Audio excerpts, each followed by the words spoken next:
আসসালামু আলাইকুম। Quantum science সলিউশনের পক্ষ থেকে সবাইকে স্বাগতম। এইচএসসি 2025-এর চূড়ান্ত সাজেশন। তোমরা যারা আইসিটি নিয়ে খুবই চিন্তিত, তাদের কথা চিন্তা করে সংখ্যা পদ্ধতিতে একটি গুরুত্বপূর্ণ সাজেশন নিয়ে আসলাম। যে প্রশ্নগুলো করলে তোমরা গ ঘতে আর কোনো টেনশন থাকবে না। অবশ্যই তোমরা গ ঘ এখান থেকে কমন পাবে।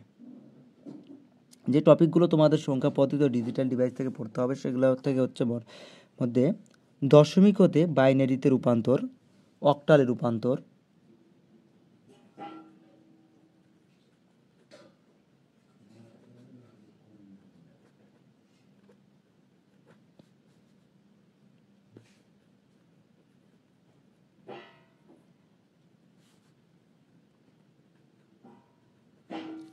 এটা পড়তে হবে। যে দশমিক হতে তোমাকে বিভিন্ন সংখ্যা পদ্ধতিতে রূপান্তর করা শিখতে হবে। সংখ্যার পারস্পরিক রূপান্তর সব থেকে বেশি ইম্পর্টেন্ট। বিভিন্ন সংখ্যা পদ্ধতি থেকে অন্য সংখ্যা পদ্ধতিতে রূপান্তর করতে হবে, তাই এটা ভেরি ভেরি ইম্পর্টেন্ট। তো বাইনারি থেকে অক্টাল হেক্সাডেসিমের যোগ, অর্থাৎ বাইনারি যোগ, এটাও তোমাদের গুরুত্বপূর্ণ। সব থেকে করতে হবে কিসে, যে বাইনারি যে যোগটা আছে সেই যোগটা তোমাদের করতে হবে এখান থেকে, সকল বোর্ডের জন্য সেটা। আর সব থেকে যেটা বেশি করতে হবে, দুইয়ের পরিপূরক। কমপক্ষে 4 থেকে 5টা বোর্ডে দুইয়ের পরিপূরক আসবেই। অর্থাৎ সব থেকে ইম্পর্টেন্ট টপিক হচ্ছে সংখ্যা দুইয়ের পরিপূরক এবং সংখ্যার যে পারস্পরিক রূপান্তর। এই দুইটা এখান থেকে মাস্ট বি, তোমাকে 100% তোমাকে এই দুটা জানতেই হবে। এই দুটা তুমি যদি পরীক্ষায় না জেনে যাও, অর্থাৎ না জেনে পরীক্ষায় যাওয়া আর পরীক্ষাতে এখান থেকে প্রশ্ন না পারা একই কথা। তো তোমাকে যদি সংখ্যা পদ্ধতিতে প্রশ্ন দিতে চাও, তাহলে অবশ্যই তোমাকে সংখ্যার পারস্পরিক রূপান্তর এইটা এবং দুইয়ের পরিপূরক এইটা তোমাকে শিখতেই হবে।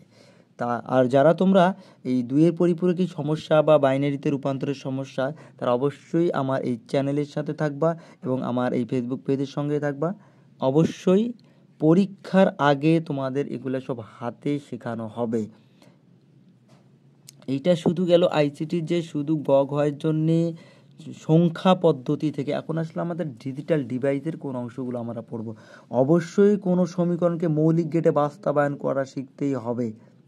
মাস্ট বি, তোমাকে পারতে হবে যে কোনো সংখ্যাকে মৌলিক গেটে রূপান্তর বা অন্য কোনো পদ্ধতিতে রূপান্তর। তারপর সমীকরণ সরলীকরণ, এটা তোমাকে পারতেই হবে।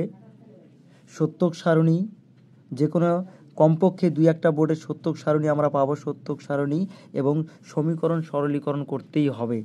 এবং মাস্ট বি, তোমাকে জানতে হবে কোনো সমীকরণকে ন্যান্ড গেট এবং নর গেটে বাস্তবায়ন তোমাকে জানতেই হবে। এটা ন্যান্ড গেট এবং নর গেটের সত্যক সারণী এদের সত্যক সারণী তোমরা জানো। সত্যক সারণী দেখে চিনতে পারো যেটা ন্যান্ড গেট বা এটা নর গেটের সত্যক সারণী। 2, এনকোডার ডিকোডার, এটাও জানতে হবে তোমাকে। এনকোডার ডিকোডার অনেক বোর্ডে এই প্রশ্নটা একাধিকবার আসে, এটাও তোমাকে জানতে হবে। এনকোডার ডিকোডারের জন্য 2 to 4 লাইন, 4 to 2 লাইন বা 3 to 8 লাইন, এই দুইটা হচ্ছে তোমাকে জানতে হবে, ব্যাখ্যা করতে হবে এবং সেগুলো কী করতে হবে, সত্যক সারণী এবং লজিক ফাংশনের মাধ্যমে বাস্তবায়ন করা শিখতে হবে। অ্যাডার, সব থেকে গুরুত্বপূর্ণ টপিক হচ্ছে অ্যাডার।